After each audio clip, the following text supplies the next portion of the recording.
Good afternoon, everybody. Uneducated economist here.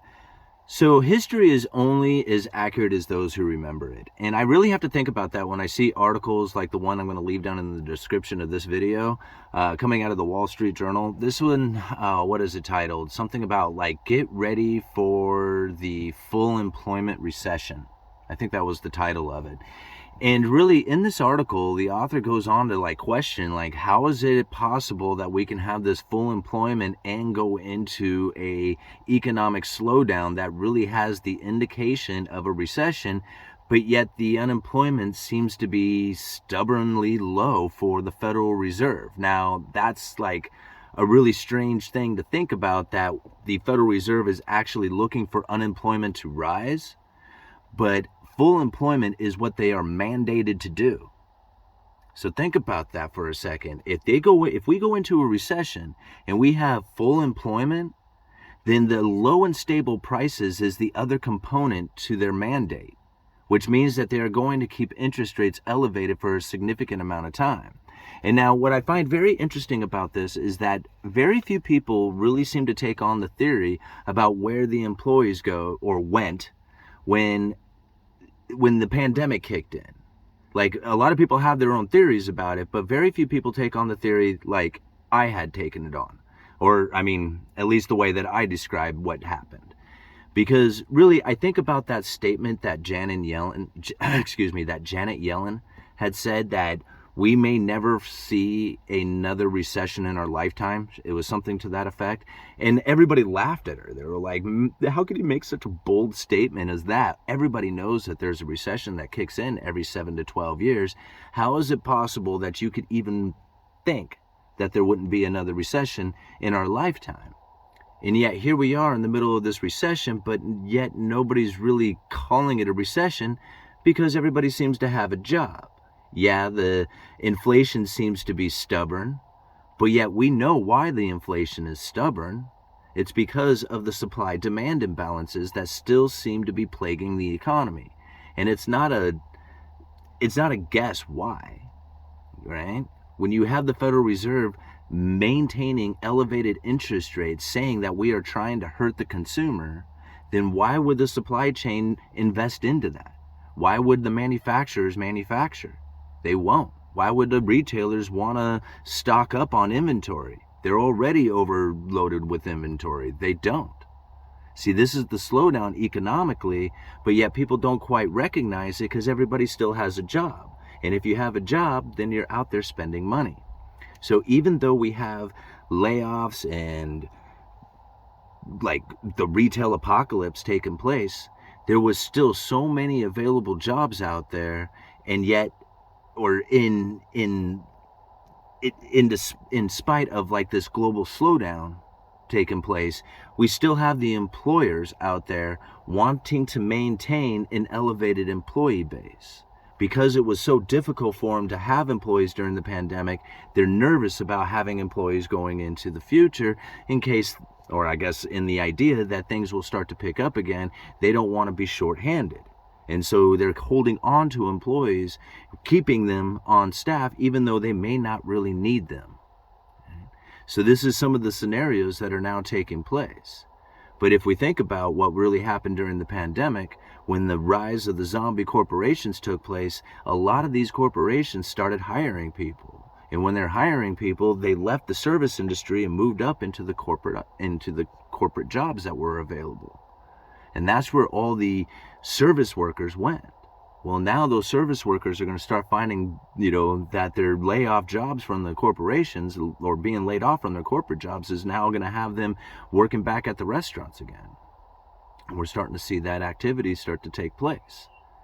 Now, you think about, what is it that the Federal Reserve is really going to do? Right? I mean, people say, are they done with their, raising of interest rates? Are they going to lower interest rates? What are they going to do here going into the future?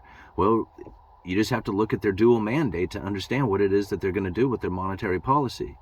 Full employment and low and stable prices. So long as we have inflation running rampant through the system, the Federal Reserve is going to keep their interest rates elevated at the Fed funds level. There's just no other way about it. I mean, the markets can do all kinds of crazy things, but the Federal Reserve isn't necessarily looking at those things. They're not mandated to make sure that the mortgage market is, sitting in a position in which that everybody can afford a house. That's not what they're mandated to do. I mean, yeah, they do mess with the interest rates in a fashion with the mortgage-backed security purchases. That does give people the availability of being able to take out incredibly cheap loans in order to buy incredibly expensive assets. Yeah, that sort of scenario takes place, and that is a manipulation of the system, but it's also allowed to take place that the free market is an attempt to try and fix the system. Now you think about this, the Federal Reserve is unwinding their balance sheet, right? That means they're allowing mortgage-backed securities and treasuries to roll off the balance sheet. That's dollars coming back to the Federal Reserve.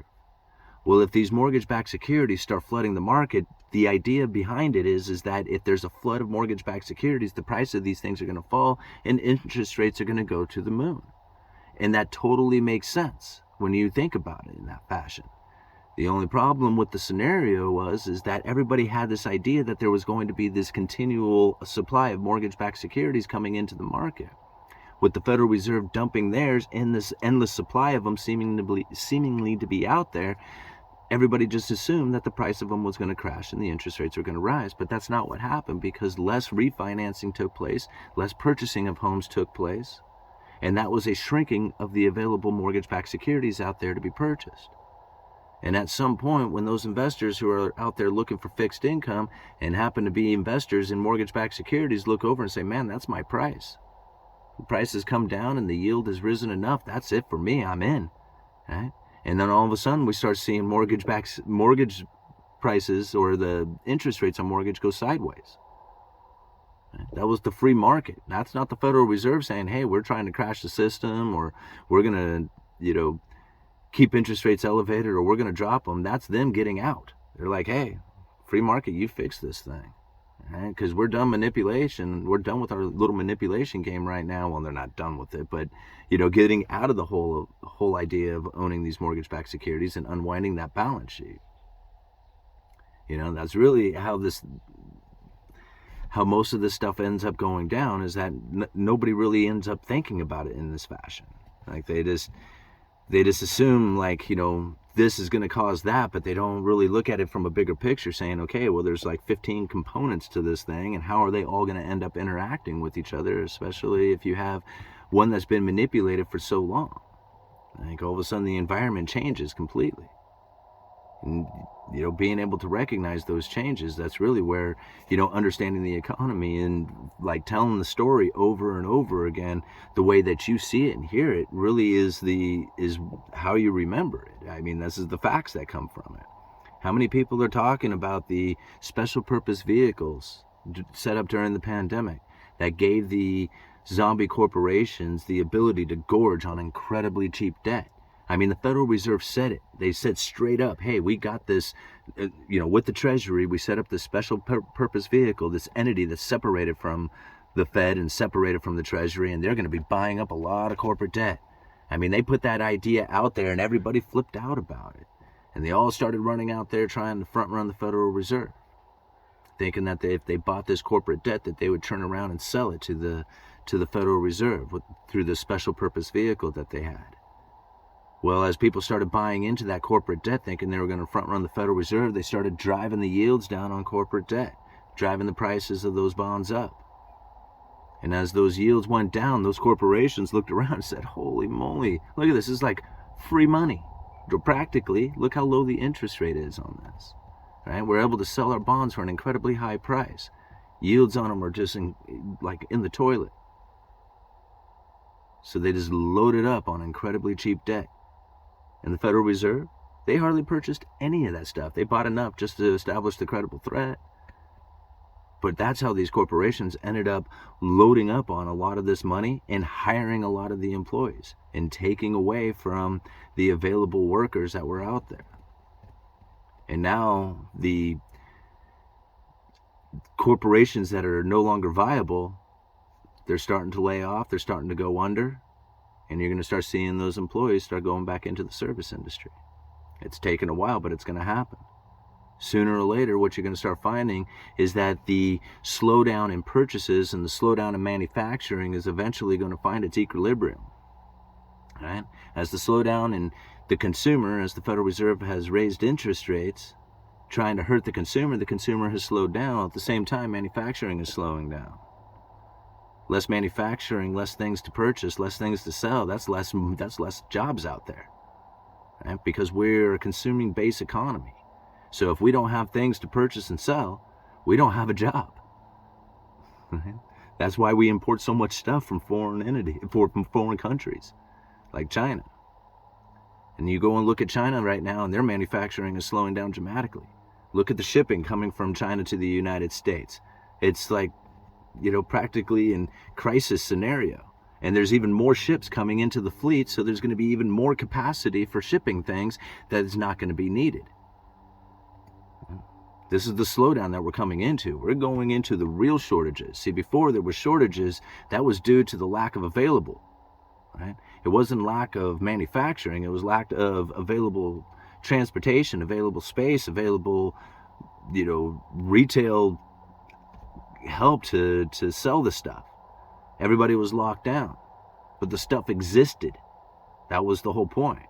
It was stuck out there in the ships. It was stuck in a container. It was stuck on a freight line somewhere. Right? But the stuff that really existed. Now we're going into a real slowdown, the manufacturing slowdown.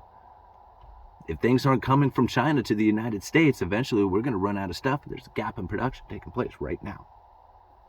Right? I don't know what story they're going to tell when the time comes and everything is going into a real slowdown, right? Where, the manufacturing coming from China hits its absolute bottom. And we realize that there's not enough stuff coming into this country that we can have to sell to one another. We're going to start losing our jobs. You see what's happening here? And people are going to be wondering what's going on. Uneducated economists, you guys let me know.